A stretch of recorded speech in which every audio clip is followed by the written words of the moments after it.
Good morning વિદ્યાર્થી મિત્રો, આપણે ધોરણ 12 આર્ટ્સ વિષય સમાજશાસ્ત્ર પ્રકરણ નંબર 4 સ્ત્રી સશક્તિકરણ.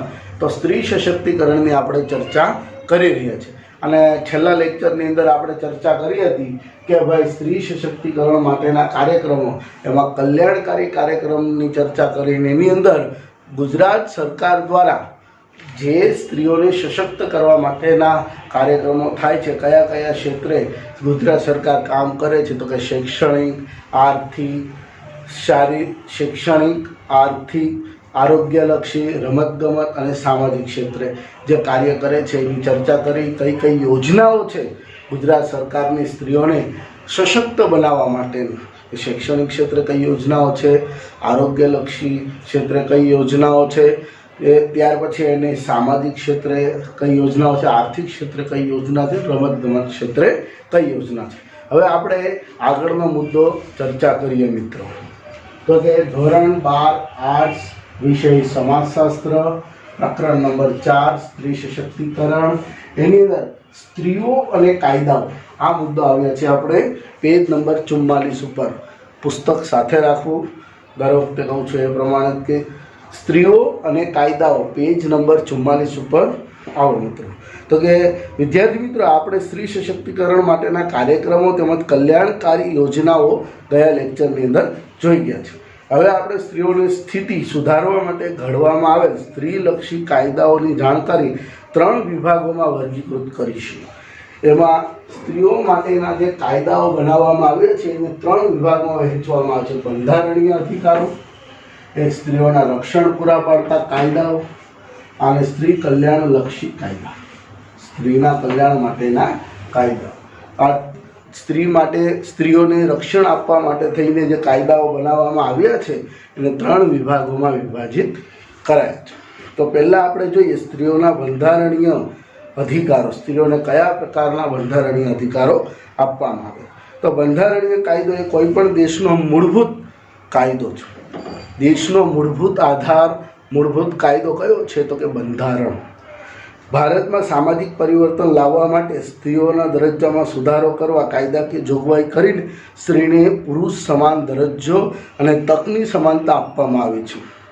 સમાનતાની તક આપવામાં આવી છે કે પુરુષ સક્ષમ એની સાથે ઊભા રહીને સ્ત્રીઓ જે છે પોતાનો આર્થિક વિકાસ, સામાજિક, શૈક્ષણિક વિકાસ કરી શકે. સમાનતાનો અધિકાર આપવામાં આવે છે. બંધારણની કલમ દ્વારા સ્ત્રીઓ માટે વિશેષ જોગવાઈ કરવામાં આવે છે. એટલે કે સ્ત્રીઓને બંધારણીય અધિકાર આપવામાં આવ્યો છે. સ્ત્રીઓને બંધારણીય અધિકાર મળ્યો છે, જેમાં જીવન જીવવાનું, પુખ્ત વયે લગ્ન કરવાનું, સ્વપસંદગીથી લગ્ન કરવાનું, છૂટાછેડા મેળવવાનું, પુનઃ લગ્ન કરવાનું, પતિ કે પિતાની મિલકતમાંથી વારસો કે હિસ્સો મેળવવાનો, ત્યક્ત સ્ત્રી તરીકે પતિ પાસેથી ભરણ પોષણ મેળવવાનો, જે પુરુષે સ્ત્રીને તરછોડી દીધી હોય એની પાસેથી ભરણ પોષણ મેળવવાનો, અત્યાચારથી બચવા પતિથી અલગ રહેવાનો. કોઈ પતિ કોઈ સ્ત્રી ઉપર અત્યાચાર કરે છે તો એમને અલગ રહેવાનો સ્ત્રીઓ માટે અધિકાર આવો બનાવવામાં આવ્યો છે. પણ પત્ની પીડિત પુરુષો માટે આવો કોઈ અધિકાર હજુ સુધી બન્યો નથી.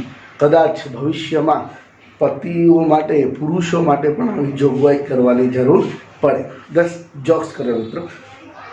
ત્યાર પછી જોઈએ તો અત્યાચારથી બચવા પતિથી અલગ રહેવાનો, સ્વ કમાણી, સ્ત્રી ધન પર સંપૂર્ણ હક મેળવવાનો, નબળા વર્ગની સ્ત્રીઓને મફત કાનૂની સહાય મેળવવાનો, શોષણાત્મક પ્રથાઓ સામે રક્ષણ મેળવવાનો, શિક્ષણ, વ્યવસાય, રાજકારણમાં અનામત બેઠકો દ્વારા વિશેષ હક મેળવવાનો અધિકાર આપણા બંધારણની અંદર સ્ત્રીઓને આપવામાં આવ્યો છે. સ્ત્રીઓને અનામતની અંદર 33% રાજ્ય સરકાર, 50% સુધીનું અનામત સ્ત્રીઓને ચૂંટણીની અંદર, બેઠકોની અંદર, સરકારી નોકરીની અંદર, સ્વાયત્ત સંસ્થાઓમાં નોકરી મેળવવાની અંદર આ અધિકાર મળ્યો છે મિત્રો. જે તે રાજ્યના નીતિ નિયમો પ્રમાણે અલગ અલગ હોય છે, પણ બંધારણીય મુજબ અધિકારો સ્ત્રીઓને આપવામાં આવે. તો આટલા સ્ત્રીઓને આટલા પ્રકારના અધિકારો આપવામાં આવે છે. કયા કયા અધિકારો છે? જો મુક્ત રીતે જીવન જીવવાનું, પુખ્ત વયે લગ્ન કરવાનું, અંડરલાઈન કરું છું, જીવન જીવવાનું, પુખ્ત વયે લગ્ન કરવાનો, સ્વપસંદગીથી લગ્ન કરવાનો, સ્વપસંદગીથી કે મને આ છોકરો ગમે છે તો એની સાથે લગ્ન કરીશ, અને પુખ્ત વય હોવી જોઈએ. છૂટાછેડા મેળવવાનો, પુનઃ લગ્ન કરવાનો, પતિ કે પિતાની મિલકતમાંથી વારસો કે હિસ્સો મેળવવાનો અધિકાર. ત્યક્તા એટલે કે છૂટાછેડા છોડેલી સ્ત્રીને, ત્યાગેલી સ્ત્રીને તરીકે પતિ પાસેથી ભરણ પોષણ મેળવવાનો, અત્યાચારથી બચવા, પતિથી અલગ રહેવાનો, કેટલાક પતિઓ અત્યાચાર કરતા હોય થી અલગ રહેવાનો, સ્વ કમાણી સ્ત્રી ધન પર સંપૂર્ણ હક મેળવવાનો, નબળા વર્ગની સ્ત્રીઓના મફત કાનૂની સહાય મેળવવાનો, શોષણાત્મક પ્રથાઓ સામે રક્ષણ મેળવવાનો, શિક્ષણ, વ્યવસાય, રાજકારણમાં અનામત બેઠકો દ્વારા વિશેષ હક સરકાર દ્વારા, બંધારણ દ્વારા આપવામાં આવ્યો છે. સ્ત્રીઓ માટે આ જે હક છે એનો સામેલ થાય છે. બંધારણ દ્વારા જે હકો આપવામાં આવ્યા છે કદાચ 2 ગુણની અંદર પૂછાય છે. ત્યાર પછી સ્ત્રીઓને રક્ષણ પૂરો પાડતા કાયદાઓ. સ્ત્રીઓને જૈવિક, સામાજિક, સાંસ્કૃતિક, આર્થિક ક્ષેત્રના સંરક્ષણ એટલે કે રક્ષણાત્મક કાનૂનો પણ ઘડવામાં આવ્યા છે. આપણે કેટલાક કાનૂનોની જોગવાઈઓ ટૂંકમાં એનો પરિચય મેળવીશું. જો આ દરેક જોગવાઈ, દરેક કાનૂન બહુ વિસ્તૃત છે, બહુ વિશાળ છે, પણ એટલો વિસ્તૃત, એટલો વિશાળ આપણે અભ્યાસ નથી કરવો. માત્ર એમના એક્ટ, જે કાયદાઓ છે એ કાયદાનું નામ શું છે અને ક્યારે ઘડાયો છે એ આપણે ધ્યાનમાં રાખવાનું. કયો કાયદો છે, કયો કાનૂન છે, કયા વર્ષ છે ને એ કાનૂનનો હેતુ શું છે. પહેલો છે અનૈતિક વેપાર અટકાવવાનો કાનૂન 1956, જાતીય શોષણ સામે રક્ષણ. અનૈતિક વેપાર અટકાયત કાનૂન, અનૈતિક વેપાર અટકાયત કાનૂન એટલે કે જાતીય સ્ત્રીઓનું જે જાતીય શોષણ થાય છે એમની સામે રક્ષણ માટેનો કાયદો છે 1956. દહેજ પ્રતિબંધિત કાનૂન 1961, દહેજના દૂષણની નાબૂદી. દહેજના દૂષણને નાબૂદ કરવા માટે સ્ત્રીઓના લગ્ન થાય ત્યારે જે વર પક્ષથી દહેજ માગવામાં આવે છે એના દૂષણને નાબૂદ કરવા માટે 1961માં દહેજ પ્રતિબંધક કાનૂન બનાવવામાં આવ્યો છે. આ પરીક્ષામાં પૂછાય છે. ગર્ભપાતને લગતો કાનૂન 1971, સ્ત્રીઓના જીવન અને ગૌરવની રક્ષા માટે ગર્ભપાતને લગતો કાનૂન બનાવવામાં આવ્યો છે કે કોઈ પણ ડૉક્ટર કે સ્ત્રીના પતિ કે એમના સાસરી પક્ષના દબાણપૂર્વક ગર્ભપાત ન કરાવી શકે. ગર્ભપાત કરવું એ પાપ છે એ માન્યતા પણ આપણા સમાજની અંદર છે, અને કાયદા દ્વારા ગર્ભપાતને એક ગુનો ગણવામાં આવ્યો છે કે જે ગુના હેઠળ વ્યક્તિને સજા, જેલ પણ થઈ શકે છે. વિભત્સ પ્રદર્શન પર પ્રતિબંધ મુક્તો કાનૂન 1986, સ્ત્રીઓના અપમાનજનક કે હલકી રીતે નિરૂપણ સામે રક્ષણ. હવે અત્યારે તો આ કાનૂન મુજબ સ્ત્રીઓ પોતે જ અપમાનજનક સ્થિતિમાં કે મોટા લેવલની એક્ટ્રેસ કે કોઈ હોય એવો આ કાનૂનનો થોડા ઘણા અંશે ભંગ કરતી હોય છે. એવો કાયદાની અંદર કેવું હોય, છટકબારી હોય. કાયદામાં ઘણા ખરા બીજા એના રસ્તાઓ પણ હોય, પણ કોઈ સ્ત્રી જે છે એ એના વિરોધની અંદર કોઈ અપીલ કરે, કોઈ કેસ કરે તો આ પ્રદર્શન કરનારાઓ સામે ચોક્કસપણે પગલાં ભરાતા હોય છે. વિભત્સ પ્રદર્શન પર પ્રતિબંધ મુક્તો કાનૂન 1986, સ્ત્રીઓને અપમાનજનક કે હલકી સ્થિતિમાં નિરૂપણ કરે, પ્રદર્શિત કરે તો એની સામે કાયદાકીય રીતે પગલાં લઈ શકાય છે. પછી સતી પ્રતિબંધક કાનૂન 1987, આ કાનૂન સૌપ્રથમ 1829માં ઘડાયેલો, અંગ્રેજ શાસન દરમિયાન ઘડાયો હતો રાજા રામમોહન રાયની ચળવળ હેઠળ. ત્યાર પછી તેને સંપૂર્ણ નાબૂદ કરી નવેસરથી 1987માં ઘડવામાં આવ્યું. પહેલાં કાનૂન બનાવવામાં આવ્યો હતો અંગ્રેજ સરકાર દ્વારા. એ કાનૂનને સંપૂર્ણ નાબૂદ કરી, સુધારા વધારા કરી, નવા જે રીતિ રિવાજો છે એને ધ્યાનમાં રાખીને એમાં સુધારા વધારા કરીને આ કાનૂન બનાવવામાં આવ્યું. વિધવા સ્ત્રીને જીવન જીવવાની સુરક્ષા, જે સ્ત્રીઓના પતિ મૃત્યુ પામે છે વિધવા સ્ત્રીઓ માટે આ કાનૂન બનાવવામાં આવે છે. એના રક્ષણ માટે, પોતે સારું જીવન જીવી શકે, ફરીથી પુનઃ લગ્ન કરી શકે અને પોતાનું ઘર ચલાવી શકે, આર્થિક સહાય મેળવી શકે, એના માટેનો આ કાયદો છે મિત્રો. કૌટુંબિક હિંસા નિવારણ કાનૂન 2005 મહત્ત્વનો છે. કૌટુંબિક હિંસા, કોઈ સ્ત્રી દ્વારા પુરુષ કે પુરુષ દ્વારા સ્ત્રી ઉપર કોઈ અત્યાચાર થયો હોય તો એમના માટે સ્ત્રીને ઘરેલું હિંસા સામે રક્ષણ, અહીંયા સ્ત્રી સશક્તિકરણ છે અને 99.98% અંદર એવું બનતું હોય કે સ્ત્રી ઉપર જ અત્યાચાર થતો, તો આ સ્ત્રીઓને અત્યાચારમાંથી બચાવવા માટે, રક્ષણ આપવા માટે થઈને આ ઘરેલું હિંસાને રોકવા માટે થઈને કૌટુંબિક હિંસા નિવારણ કાનૂન બનાવવામાં આવ્યો છે 2005ની અંદર, મોસ્ટ ટાઈમથી છે. ત્યાર પછી કામના સ્થળે સ્ત્રીઓની જાતીય સતામણી અટકાયત કાનૂન. હવે કાર્યના સ્થળે સ્ત્રી અને પુરુષ એક સાથે કાર્ય કરતા હોય તો કેટલાક પુરુષો દ્વારા કેટલીક સ્ત્રીઓને છેડતી કરવાની કે જાતીય સતામણી કરવાની કે કોઈક રીતે સ્ત્રીને હેરાન પરેશાન કરવા માટેનો કરતા હોય એને ન કરે અને આ રીતે ગુનાહિત પ્રવૃત્તિ અટકે એના માટે થઈને 2013 સૌથી લેટેસ્ટ અને સૌથી નવો કાનૂન છે આપણા પુસ્તક પ્રમાણે. એના પછી પણ બન્યા છે પણ આ સૌથી લેટેસ્ટ અને સૌથી નવો છે 2013. કામના સ્થળે સ્ત્રીઓની જાતીય સતામણી સામે રક્ષણ આપવાની જોગવાઈ છે. સૌથી પ્રથમ કાનૂન હતો અનૈતિક વેપાર અટકાયત કાનૂન, જાતીય શોષણ હતો, અને છેલ્લે થયો એ પણ કામના સ્થળે જાતીય શોષણ જ છે. એટલે કે સ્ત્રીઓનું જે જાતીય શોષણ હતું ત્યાંથી સ્ત્રીઓના કાયદાનું રક્ષણ આપવાનું કામ થયું અને એ ક્યાં પહોંચ્યું, કાર્યસ્થળે સ્ત્રીઓને જાતીય શોષણ સામે રક્ષણ આપવાનો કાયદો બનાવવાની જરૂર પડી. સૌથી પહેલો કાયદો બનાવવામાં આવ્યો તો 1956 અને સૌથી નવો કાયદો છે 2013. કાર્યસ્થળે કે કામના સ્થળે સ્ત્રીઓને જાતીય સતામણી અટકાયત કાનૂન 2013. કામના સ્થળે કાર્યના સ્થળે સ્ત્રીઓની જાતીય સતામણી સામે રક્ષણ આપવાની જોગવાઈ આ કાયદા હેઠળ કરવામાં આવે છે. ઉપરોક્ત કોષ્ટકમાં દર્શાવેલ કાનૂનો ઉપરાંત પણ અન્ય સુરક્ષાત્મક કાનૂનો કે કાયદાઓ છે જે સ્ત્રીઓના દરજ્જાને નુકસાન કરતી ઘટનાઓ સામે રક્ષણ પૂરું પાડીને સ્ત્રી સશક્તિકરણને વેગ આપે છે. સ્ત્રીઓને એક પ્રકારની રક્ષણ પૂરું પાડવાની કામ કાયદાઓ કરે છે. કાયદાઓ દ્વારા સ્ત્રીઓને રક્ષણ આપવાનું કામ થાય છે. સ્ત્રીઓ ઉપર સમાજની અંદર અનેક પ્રકારના અત્યાચારો થાય છે, અનૈતિક કાર્યો થાય છે, તો એને રોકવા માટે થઈને સરકાર કાયદાઓ બનાવે છે. બંધારણીય અધિકાર તો છે જ સ્ત્રીઓ પાસે, એ સ્ત્રીઓને સશક્ત બનાવે છે. સ્ત્રીઓને પોતાના પગભર થવા માટેના બંધારણની અંદર જોગવાઈ કરી છે.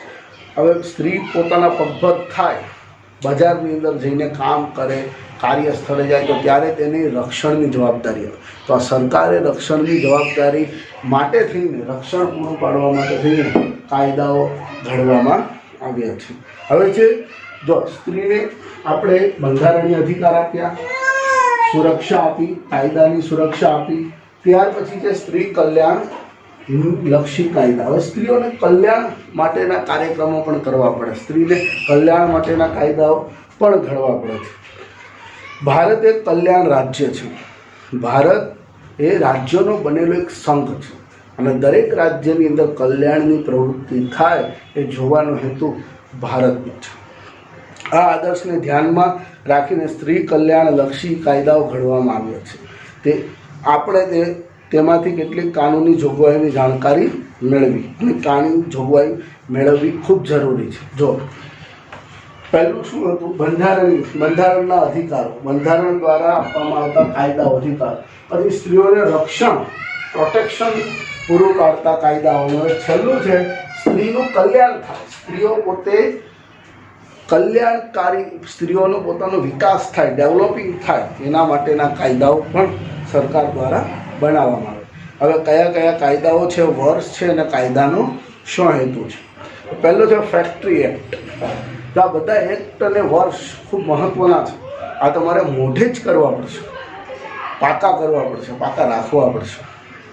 ફેક્ટરી એક્ટ 1948 સ્ત્રીઓના કામના કલાકો સુનિશ્ચિત કરવા અને ઘોડિયા ઘરની વ્યવસ્થા કરવી. સૌથી અગત્યનું છે સ્ત્રીઓને કામના કલાકો પહેલેથી નક્કી કરવા, સુનિશ્ચિત કરવા, અગાઉથી નક્કી કરવા અને ઘોડિયા ઘરની વ્યવસ્થા કરવી. કોઈ ની સ્ત્રી હોય ને એનો બાળક જન્મે અને અમુક સમય પછી એ કામના સ્થળે જાય તો એના બાળકને સાચવવા માટે થઈને ઘોડિયા ઘરની વ્યવસ્થા કરવાની જવાબદારી એ કામના માલિક, જે કામ કરાવનાર માલિક છે એની છે. એના માટેનો આ કાયદો બનાવવામાં આવ્યો છે. ફેક્ટરી એક્ટ તો આમ બહુ મોટો છે અને આ ફેક્ટરી એક્ટની અંદર આ એક જોગવાઈ છે સ્ત્રીઓ માટેની. પછી છે કામદાર રાજ્ય વીમા કાનૂન. કામદાર રાજ્ય વીમા કાનૂન 1948માં જ બન્યો છે. કામદાર સ્ત્રીને પ્રસૂતિ તેમજ વીમાના લાભ આપવા માટે. કામદાર સ્ત્રીને પ્રસૂતિ માટેની રજાઓ, ચાલુ પગારે રજાઓ અને ત્યાર પછી સ્ત્રીઓને અમુક જરૂરી ભથ્થાઓ અને વીમાની સુવિધા આપવા માટેનો આ કાનૂન કે કાયદો ઘડવામાં આવ્યો છે. ત્યાર પછી બીડી અને સિગારેટ કામદાર કાનૂન 1966. સ્ત્રીઓને રાત્રિ રોજગારી કે નોકરી પર પ્રતિબંધકની જોગવાઈ. હવે જો સ્ત્રીઓને તમે કામના સ્થળે રાત્રિના સમયે રોકી ન શકો અને નોકરી પર બંધની જોગવાઈ. હવે કેટલાક એવા સ્થળ છે કે જ્યાં અમુક પ્રકારની કામગીરી થતી હોય, અમુક પ્રકારના કારખાના હોય તો ત્યાં સ્ત્રીઓને કામના સ્થળે એ તમે રાત્રિ સમય ન રોકી શકો અથવા એના કામના જે કલાકો છે એ પહેલેથી સુનિશ્ચિત કરી શકો, એના માટેનો આ કાયદો બનાવવામાં આવે છે. પછી જે સમાન વેતન ધારો 1976 આ પૂછાય છે, ટીક કરી રાખજો. સમાન વેતન ધારો 1976. પુરુષ સક્ષમ વેતન આપવું. કેટલીક જગ્યાએ કેવું હોય કે પુરુષો કરતાં સ્ત્રીઓ સ્વાભાવિક છે કે થોડું ઓછું કામ થતું હોય એનાથી, કે સમકક્ષ કામ થતું હોય, પણ એને સમકક્ષ કામ થતું હોય, સરખું કામ થતું હોય, તેમ છતાં એને વેતન ઓછું આપવામાં આવે. તો આવો ભેદભાવ રાખવામાં આવે. પુરુષ કરતાં સ્ત્રીઓનું વેતન ઓછું રાખવામાં આવે તો એવું ન રાખો. પુરુષ જેટલું વેતન સ્ત્રીઓને આપવા માટેનો આ કાનૂન છે. સમાન વેતન ધારો 1976. પુરુષ સમકક્ષ વેતન આપવાનો એનો હેતુ રહેલો છે. પછી કૌટુંબિક અદાલત કાનૂન 1984. સ્ત્રીઓને ઝડપી ન્યાય બાલ કલ્યાણ માટે અદાલતની રચના કરવી. હવે સ્ત્રીઓને ઝડપી ન્યાય મળી રહે, બાલ કલ્યાણ માટે અદાલતની રચના થાય એના માટેનો આ કાનૂન બનાવવાનો. પછી કાનૂની સેવા સહાયતને લગતો કાનૂન. હવે કેટલીક સ્ત્રીઓ ગરીબ હોય કે એમની પાસે આર્થિક રીતે પગભર ન હોય તો એ કાનૂની સેવા ન લઈ શકે, તો એના માટે છે સરકારે એમને નબળા વર્ગની સ્ત્રીઓને મફત કાનૂની સહાય આપવા માટે થઈને આ કાયદો ઘડ્યો હતો 1987માં. કાનૂની સેવા સહાયને લગતો કાનૂન. કાનૂની સેવા લેવા માટે થઈને આ કાનૂની સહાયને લગતો કાયદો કે કાનૂન ઘડવામાં આવ્યો હતો 1987. ત્યાર પછી મહિલા રાષ્ટ્રીય પંચ કાનૂન 1990. રાષ્ટ્ર સ્ત્રી લક્ષ્મી કાયદાનું અસરકારક અમલીકરણ થાય. હવે સ્ત્રીલક્ષી કાયદાનું અમલીકરણ થાય. હવે કાયદા તો બધા બનાવ્યા, આપણે સ્ત્રીના રક્ષણ માટેના જેટલા પણ કાયદા બનાવ્યા, પણ કાયદાનું અમલ થવું બહુ જરૂરી છે. આપણે કાયદાઓ બનાવીએ છીએ, કાયદાઓ ઘડીએ છીએ, પણ કાયદાનો જો અમલ ન થાય તો એ કાયદાના અમલ થાય એના માટેનો એક કાયદો બનાવવામાં. તો કાયદા મહિલા રાષ્ટ્રીય પંચ કાનૂન એટલે કે મહિલા રાષ્ટ્રીય પંચ કાનૂન 1990 મુજબ સ્ત્રીલક્ષી કાયદાનું અસરકારક અમલ થાય એના માટેનો આ કાયદો છે. સ્ત્રીઓ માટે થઈને જેટલા પણ કાયદાઓ બન્યા છે એને અમલીકરણ માટે સારી રીતે અમલ થાય એના માટેનો આ કાનૂન બનાવ્યો છે. ઉપરોક્ત તેમજ તદુપરાંત સ્ત્રી કલ્યાણલક્ષી કાયદાઓ દ્વારા સ્ત્રી સશક્તિકરણને ગતિ આપવામાં આવે છે. સરકાર દ્વારા અને કેટલીક ખાનગી સંસ્થાઓ દ્વારા, સ્વાયત્ત સંસ્થાઓ દ્વારા કેટલાક સ્ત્રીને લગતા કાનૂની જોગવાઈઓ કરવામાં આવે છે. કાનૂને રીતે સ્ત્રીને કલ્યાણકારી યોજનાઓ થાય, સ્ત્રીનું પોતાનું આર્થિક વિકાસ થાય એના માટેની સ્ત્રીઓને કલ્યાણકારી યોજના મુજબ પણ કાયદાકીય રક્ષણ મળે એના માટેના કાનૂનો ઘડવામાં આવે છે. વિદ્યાર્થી મિત્રો, સ્ત્રી સશક્તિકરણ વિશે આપણે આ એકમમાં માહિતી મેળવી. સ્ત્રીને સશક્ત કરવા માટે આર્થિક, શૈક્ષણિક, સામાજિક, રમતગમત દરેક ક્ષેત્રમાં સ્ત્રીનું સશક્તિકરણ થાય એના માટે આપણે અભ્યાસ કર્યો. એના માટેની આપણે માહિતી મેળવી. સશક્તિકરણને લીધે સ્ત્રીના દરજ્જામાં પરિવર્તન આવતું જોઈ શકાય છે. પહેલાં આજથી 20-25 વર્ષ પહેલાંની સ્ત્રી અને અત્યારની સ્ત્રીમાં ઘણો ફરક છે. સ્ત્રીઓ સશક્ત બની છે. શૈક્ષણિક ક્ષેત્રે, આર્થિક ક્ષેત્રે, સામાજિક ક્ષેત્રે, રમતગમત ક્ષેત્રે, કલ્યાણની દ્રષ્ટિએ જો તો સ્ત્રીનું સશક્તિકરણ થયું જોવા મળે છે. સમાજશાસ્ત્રમાં સામાજિક અને સાંસ્કૃતિક પ્રક્રિયાઓ ખૂબ મહત્ત્વનો ભાગ ભજવે છે, જેની માહિતી આપણે આના પછીના પ્રકરણની અંદર મેળવીશું કે સમાજશાસ્ત્રની અંદર સામાજિક અને સાંસ્કૃતિક જે પ્રક્રિયા છે એ ખૂબ જ મહત્ત્વનો ભાગ ભજવે છે સ્ત્રીને લગતો. તો આ ચેપ્ટરની અંદર આપણે અભ્યાસ કર્યો કે સ્ત્રી સશક્તિકરણ. તો સ્ત્રીઓ સશક્ત થવી ખૂબ જરૂરી છે. સમાજનો વિકાસ કરવો હશે, રાષ્ટ્રનો વિકાસ કરવો હશે, રાજ્યનો વિકાસ કરવો હશે, કુટુંબનો વિકાસ કરવો હશે, શહેરનો વિકાસ કરવો હશે, કોઈ વ્યક્તિનો વિકાસ કરવો હશે, તો એના માટે સ્ત્રીનું સશક્ત થવું ખૂબ જ જરૂરી છે. આજે સ્ત્રી જે છે એ સશક્ત થઈ રહી છે. સંપૂર્ણ રીતે થઈ ગઈ છે એવું નહીં કહીશ, કેમ કે ઘણી બધી જગ્યાએ હજુ પણ સ્ત્રીઓનું સશક્તિકરણ થવું ખૂબ જરૂરી છે કે હજુ બાકી છે. ઘણા જગ્યાએ સ્ત્રીઓ ઉપર અત્યાચાર થાય છે, સ્ત્રીઓનું શોષણ થાય છે. તો એ બધું અટકે, સ્ત્રી પોતે પોતાના પગભર ઊભી થાય, પોતે સશક્ત બને, શિક્ષિત બને, રોજગાર મેળવતી થાય, પુરુષોની સમાન રહીને પોતે કાર્ય કરતી થાય, પોતાના અધિકારો મેળવે.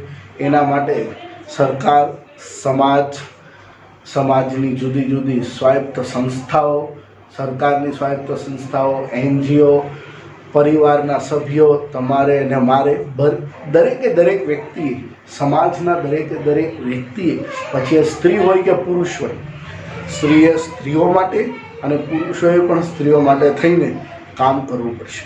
એમને માન સન્માન આપવું પડશે, એમને શિક્ષિત બનાવવી પડશે, એમને રોજગાર સારામાં સારો મળે, પુરુષની સમાનતાનો મળે એવા પ્રયત્નો કરવા પડશે.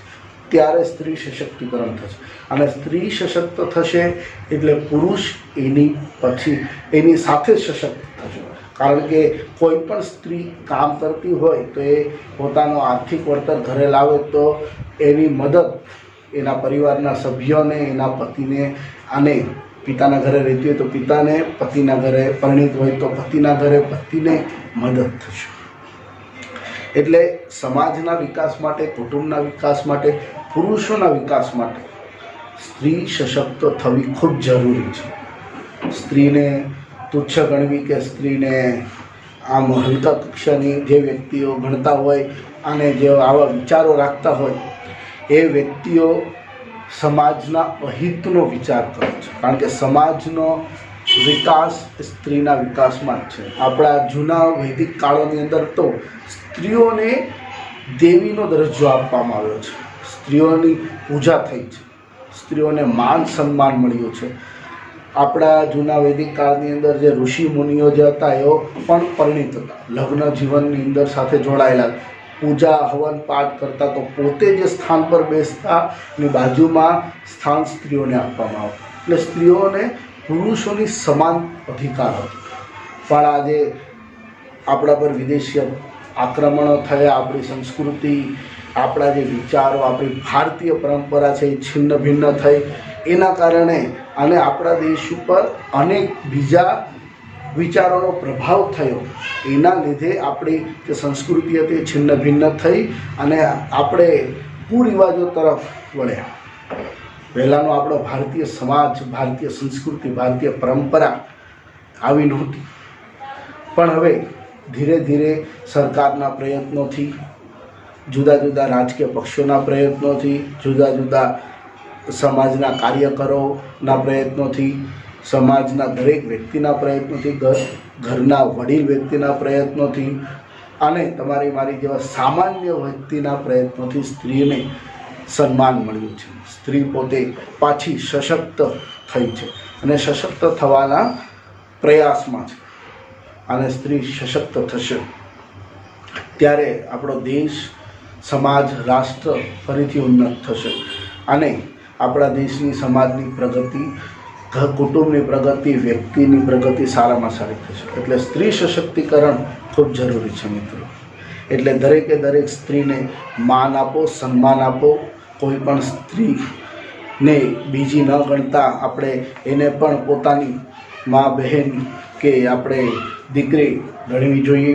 એ દ્રષ્ટિએ એને જોવી જોઈએ, જેથી કરીને સ્ત્રીઓનું માન સન્માન જળવાઈ રહે. તો જ આપણે સ્ત્રી સશક્તિકરણનો સાચો અર્થ સમજી શકીએ. હવે આ પાઠની અંદર આપણે જે અભ્યાસ કર્યો અને એનું જે લેસન હું આપીશ, કે જે પ્રશ્નો અગાઉ મેં આપી દીધા હોય તો એ લખવાની જરૂર નથી, પણ જે પ્રશ્નો અગાઉ ના આપ્યા એને રિપીટ ન થતા હોય એવા લખવા લેસનની અંદર. અને બીજું કે કોઈ પણ પ્રકારનો કોઈ મુશ્કેલી, કોઈ સમસ્યા હોય તો તમે મારો કોન્ટેક્ટ કરી શકો છો. કોઈ મુદ્દાની અંદર ન સમજ પડી હોય તો પણ તમે મને પૂછી શકો છો. તો ચાલો મિત્રો, આજનો લેક્ચર અહીંયા પૂરો કરીએ. આ પાઠ પૂરો થઈ ગયો છે. અહીંયા નેક્સ્ટ લેક્ચરની અંદર નવા પાઠ ઉપર જઈશું. પણ અત્યારની પરિસ્થિતિ પ્રમાણે તમે ઘરે રહો, સુરક્ષિત રહો. તમને ભગવાન તમને અને તમારા પરિવારના સભ્યોને દરેકને સારું સ્વાસ્થ્ય આપે, તમારો પરિવાર અને તમે સુરક્ષિત રહો એવી ભગવાનને પ્રાર્થના સાથે આજનો લેક્ચર પૂરો કરીએ. જય શ્રી કૃષ્ણ.